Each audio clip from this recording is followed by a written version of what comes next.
Abenduan sartu berritan gaude. Udazkenean oraindik. Halere, negua dirudi. Hotza, euria, elurra. Etxean goxo gelditzeko eguraldia. Euskal Herriko errepideak baina jendez lepo daude. Milaka eta milaka lagun, milaka eta milaka zoro zoragarri harineketan dabiltza euskararen alde.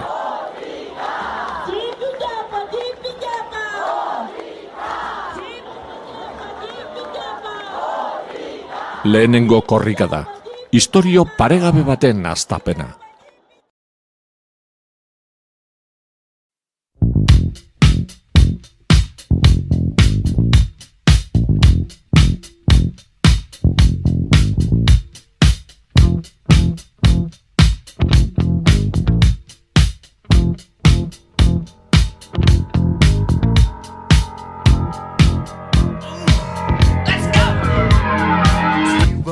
Down the street with the brim pulled way down low. Ain't no sound but the sound of his feet. Machine guns ready to go. Are you ready? Hey, are you ready for this? Are you hanging on the edge of your seat? Out of the doorway, the bullets rip to the sound of the beat. Yeah.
Laurogeiko hamarkadan 6 korrika egin ziren.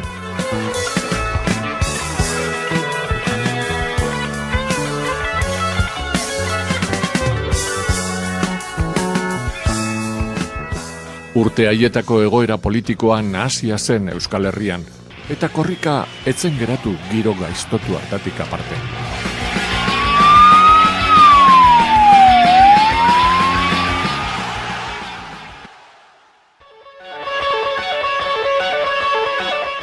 Aurreneko edizioek arazo askori egin behar izan zieten aurre. Debeku mehatxuei, alderdi batzuen boikotari, diru laguntzak ukatzeari. Edonola ere, zailtasunak zailtasun, euskaltzaleak ez ziren kikildu, eta edizioz edizio, Euskal Herriko kaleak bete egin zituzten euskararen zein aekaren alde. Hasi eta 10 urtera, korrika sasoi betean zegoen.